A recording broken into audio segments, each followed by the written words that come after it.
On ne présente plus Marion Cotillard. À 47 ans, l'actrice est fait une place de choix dans le milieu du cinéma et de la mode en France. Devenue égérie Chanel et ayant décroché des rôles dans de nombreux films de grands réalisateurs réputés dans le monde, la carrière de Marion Cotillard fait rêver. Elle n'aurait pourtant jamais pensé en arriver là il y a quelques dizaines d'années. Si est au début des années 2000 que Marion Cotillard, fille de Nisée Mateo et Jean-Claude Cotillard, tous deux évoluant dans le milieu du cinéma, se fait connaître. Grâce à ses rôles dans Taxi et Taxi 2, la jeune femme court les plateaux télé dont celui de Tout le monde en parle présenté par Thierry Ardisson.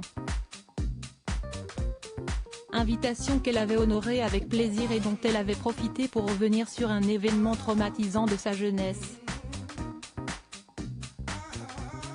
Marion Cotillard s'est fait agresser dans son adolescence. Si elle n'a pas reçu de coups à proprement parler, le choc et la violence l'ont profondément marquée.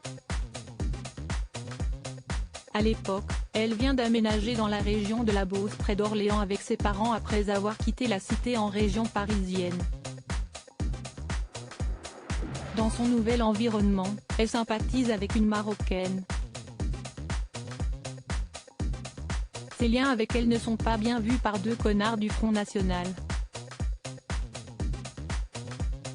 Ils n'auront aucun scrupule à s'en prendre à la jeune fille qu'elle était, ils vous ont chopé sous un escalier, ils vous ont vidé 1 litre d'eau de Cologne sur la tête pour vous désinfecter, a rappelé Thierry Ardisson. La comédienne a fini par prendre la parole, confirmant tout ce que la star du petit écran venait de décrire, si est hard.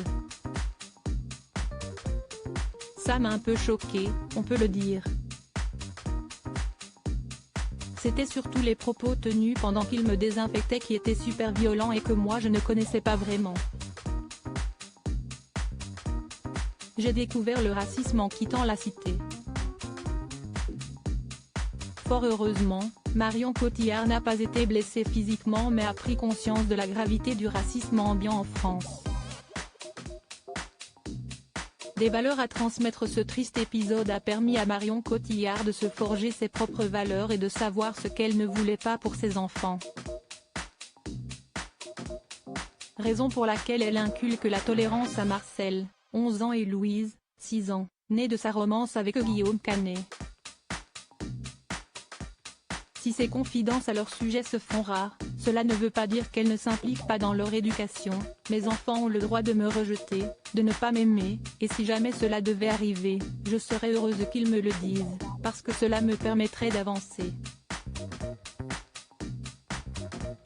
J'avance avec eux. Ils sont mes maîtres, moi je suis leur guide et une source d'amour. Tout ce dont ils ont besoin pour s'élever dans le monde.